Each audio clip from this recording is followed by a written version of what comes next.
Revolutionist Simulator. Oddworld Soulstorm Review. Hello and welcome back to the channel. My name is Naruto and today we'll be looking at Oddworld Soulstorm. This game is a sequel to the 2014 remake of Oddworld's Abe's Odyssey, which originally came out all the way back in 1997 for the PS1.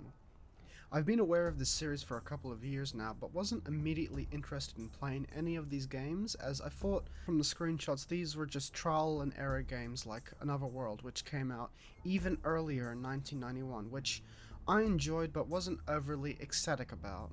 Well, I was right, it is another cinematic platformer, which is a niche genre, but we have come very far from 1991. Unfortunately, I didn't get around to playing New and Tasty, so I won't be able to compare with the previous entry, but let's get on with the review. The game starts off right with a cliffhanger that sets the tone and action for the rest of the experience. Immediately, the first thing I notice is the game's mix of dark themes while incorporating comedic elements. When the game was being showcased with PS5 back in June, the most bizarre thing I took away was one of the developers talking about all the funny ways you could die. I found this odd as the game's tone asks to be taken seriously, but it works well, and I even cracked a smile with a handful of deaths.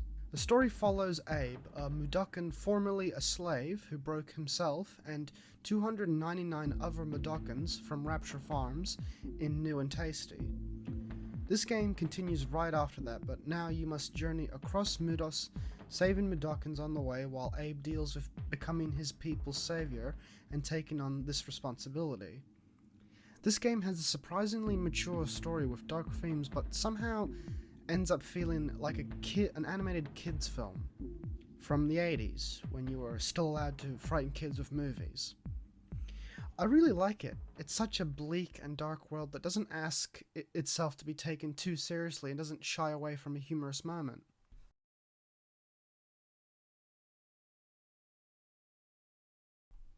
The game is available for PC, PS4 and PS5, which I got free as part of Sony's model to continue giving PS Plus subscribers free PS5 games.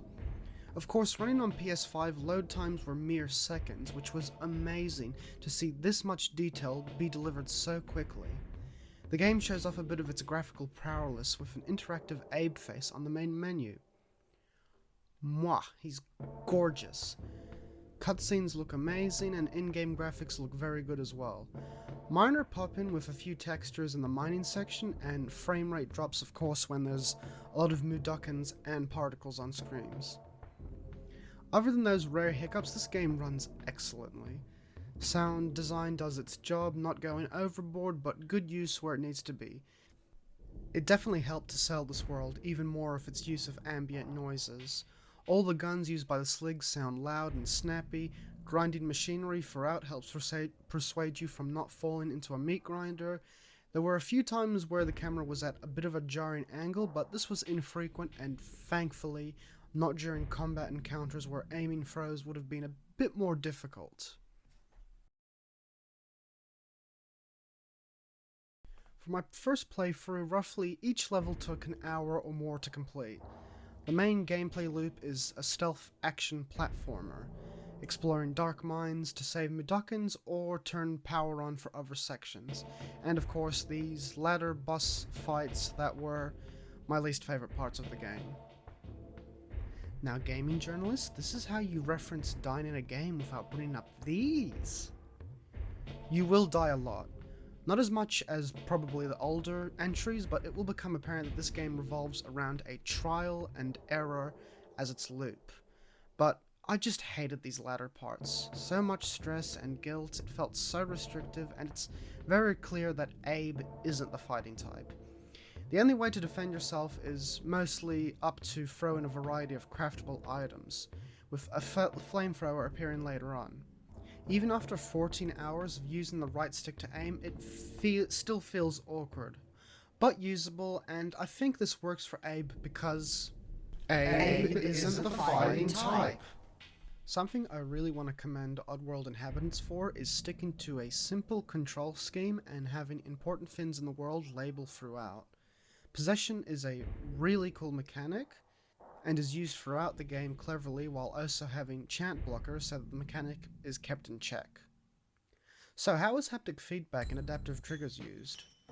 Most of the time, haptic feedback is reserved for a handful of intense moments where you'll feel Abe's heartbeat. However, I didn't actually notice this when I was playing and only found out about it when I read about it online.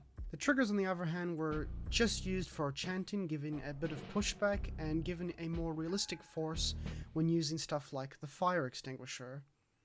The adaptive triggers were used enough where it doesn't feel like it's tacked on or is annoying.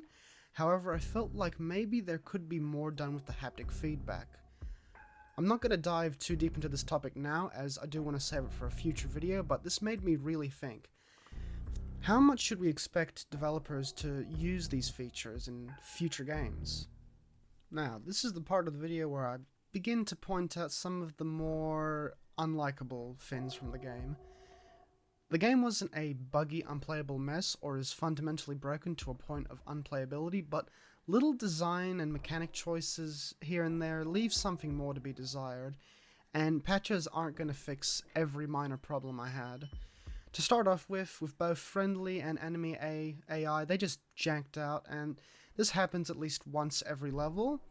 Enemies just get stuck in one position instead of resuming their patrol, leading to me having to either kill them or just reload the level. Mudokons sometimes just freeze for no reason, which led me to mashing the follow and wait command until something happened. For the rest of the time, the AI worked brilliantly though. Mudokons can follow you, and I was just amazed how complex their movements were. And enemies now look up and down near the edge of platforms, which makes them a much more bigger threat and a bit more realistic, which apparently wasn't something in previous entries. Checkpoints have an issue in conjunction with looting, lockers, and such. Very often I would loot or buy items in an area and plan how I was going to tackle the next challenge, only to die very early and having to re-loot and recraft items just to get a little bit further and die once again. Now, this wasn't too big of a problem through most of the game, but of course this is mostly apparent with the previously mentioned ladder boss fight parts, which didn't help and made me dislike these parts even more. On this topic, I wish there was a way for me to restart an old checkpoint, especially on two occasions. One being the fact I accidentally left 3 Mudokons because I went through a door and couldn't go back, and the second was way more defeating. I ended up a level because I restarted an electric barrier to kill a Slig in a more fancy, creative way that I had possessed, and I didn't realize I'd actually have to go back the way I came to finish the level. And I ended up having to restart the level because there was no way for me to turn that barrier off again. Now, the last problem I'm going to mention in this video was with Abe's acrobatic skills. For some reason, I can't jump directly upwards to another bar while already holding onto one bar, and it was very common for me to jump towards bars, whether I was already holding onto one or if I was just jumping to one from the ground, and I would very often jump to the bar and fall right through. Now, I know that I've compiled all the bad parts that I had with this game in the last segment, but keep in mind, these are minor problems spread sparingly throughout. It led to moments of frustration, but didn't take me out of the experience. So, gameplay is rewarding and you'll feel good helping out these Mudokons. While it does need a few patches and some design choices need to be reworked, they are far and few between. I love the story, how it's presented, the characters are memorable just like the world they live in. I like the deeper meanings and the mature themes that make you think. While rough on the edges, I found Soulstorm to be a really positive experience. I'll definitely be coming back to finish it, and maybe even inclined to say that the game has great replayability, to play better and even try to save all the Mudokons. Shit, I even want to not only go back to play new and tasty, but the HD versions of Stranger's Wrath and Munch's Odyssey as well. I'm interested in the Oddworld series now.